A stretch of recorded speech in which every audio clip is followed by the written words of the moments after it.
that uses host computers to mine a cryptocurrency called Monero and sends the coins to Kim Il-sung University in Pyongyang. It says the North Korean server, however, is not connected to the wider internet, raising the possibility that it was included to trick observers into connecting the software to North Korea. The university hosts students and professors who aren't North Korean, meaning North Korea may not be behind the mining. Cryptocurrency watchers say Monero, 13th largest crypto asset in the world, with a value of more than $7 billion, is a particularly appealing choice of payment among cyber criminals, as it's easier to hide and launder compared to Bitcoin. There have also been previous reports of North Koreans mining Monero. A North Korean hacking group called Andariel penetrated a server of a South Korean company in 2017 and used it to mine 70 Monero coins worth $25,000. Christopher Doman, a security researcher at Alien Vault, said North Korea has certainly been linked to other cryptocurrency mining campaigns. Alien Vault reported that one North Korean IP address has been active in Bitcoin trading and was related to cyber attacks in South Korea in 2014 and 2015. North Korea has shown increased interest in cryptocurrencies. Pyongyang University of Science and Technology recently invited foreign experts to lecture on cryptocurrencies. As North Korea widens its hunt for cash under the highest level of sanctions in history, Pyongyang is hoping cryptocurrencies may provide an alternative source of financial income. Now, cryptocurrency investors from all around the world think South Korea, Japan, Russia and the United States will lead the development of virtual currency markets in the years to come. According to a survey of nearly 700 investors published by VentureBeat, 27% chose Japan as the market leader, followed by 15% each for South Korea and Russia, and 14% for the United States. About 90% of respondents said they were looking to invest long-term, and two-thirds said they expect digital currencies to be used in the real economy within 5 years. Despite expert warnings of a bubble, more than three-quarters of the respondents said they will invest more in cryptocurrencies this year. Is likely to remain the same because North Korea has recently sent a signal of possible self-restraint. It would be a bad time for China to impose much stronger sanctions on North Korea at this moment. And at the end of the day, even if China completely cuts off North Korea, what would North Korea do is the most important question. Based on Chinese understanding of the political ideology of North Korea, if the North Korean government is really pushed into a corner, it is more likely to enhance its military provocations. And in that situation, we don't think the international community, including the United States, would have a good military counter-strategy without triggering a nuclear war. With that said, I still think in North Korea, if North Korea conducts very provocatory military activities, such as shooting a real nuclear warhead on top of an ICBM to the middle of the Pacific, or starting to shoot Hwasong-12 missiles towards the waters near Guam. Those extremely provocative activities could change Chinese basic perception about North Korea. So it also depends on what North Korea might do next. Mm-hmm. How do you react to the suggestion by Professor Lukin just now that the key to the problem does not rest in Russia, or Russia's role is not important here, that the key to resolution of this issue lies in the hands of China? Well, it appears at the surface level that China is most responsible for resolving the North Korean crisis, simply because China has the largest volume of trade with North Korea. But that doesn't necessarily translate into a Chinese leverage over North Korea's nuclear policy. It's clearly important that all members of the international community unite over this issue and send a single voice to North Korea. It's also important that countries maintain a channel of communication with North Korea in order to avoid major misunderstandings and misjudgment. In that regard, it's beneficial for China to maintain a relationship with North Korea. It's also beneficial to Russia, for Russia to maintain a channel of communication. It's important, as our Russian guest has said before, that for anyone to talk with North Korea in order to promote better mutual understandings and to avoid a major military conflict. Well, Happy New Year to you, Ms. Kim, and to our Thank you, sir. viewers. We have a new year and a new beginning, and the time is right for Kim Jong-un to strike a more conciliatory tone with a banner ballistic year under his belt now. During 2017, Kim Jong-un really showed off, showcasing his intercontinental ballistic missile and hydrogen bomb capabilities. It is time to climb down a rung or two on the ladder of escalation and to change the dynamics, because Kim's concessions or conciliatory pose now will give further credence. It will give wind to the message by Seoul, Beijing, and Moscow that the United States should back off, should de-escalate, and make more concessions to North Korea.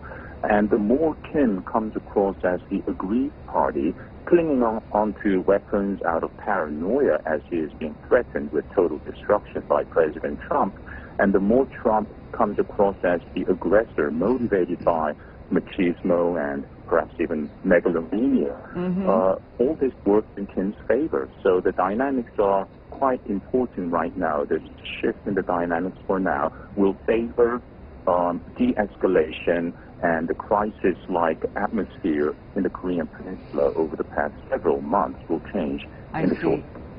Professor Lee, if you said so, let me ask the to return to the negotiation table among all the parties concerned. For example, after the visit for the Olympic delegation to Pyeongchang, there should be more and more frequent exchanges between the two countries in the Korean Peninsula. And this but that is not promised by the North at this point. Yeah, so this is a positive signal to the outside world, and China would like to push forward such a momentum and development. For example, China sent special envoy to Seoul maybe this weekend, and we continue to have a discussion with the leaders in ROK.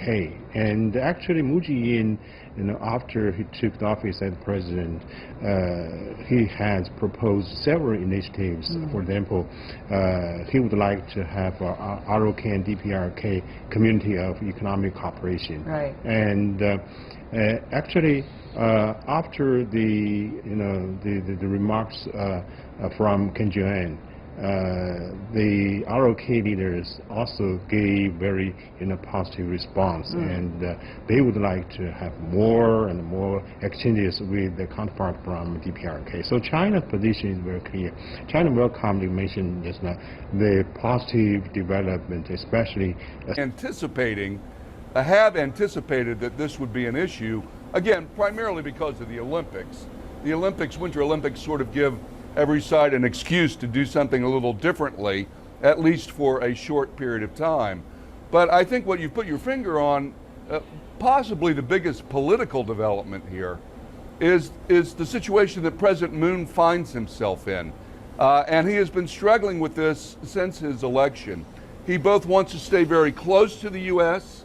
The U.S. is an important ally, but he also wants freedom of movement so that he can pursue his own peninsula-based policy. And he also doesn't want to have a situation where the U.S. is undermining him politically at home, and it seemed like that was happening for a while. So he has been between a rock and a hard place. At sometimes China threatening the South over THAAD, at other times the U.S. president saying things that made the president look bad, even though, and I was just in Seoul a couple of weeks ago, the foreign ministry and the president have worked very, very hard to try to maintain a relationship with the mercurial Mr. Trump, and they found lots of challenges. So they're caught here, caught between China, North Korea, and the United States. President Moon is enjoying tremendous favorability ratings at home, but the question is, can he continue to navigate between all the parties, each of which wants him to do something different?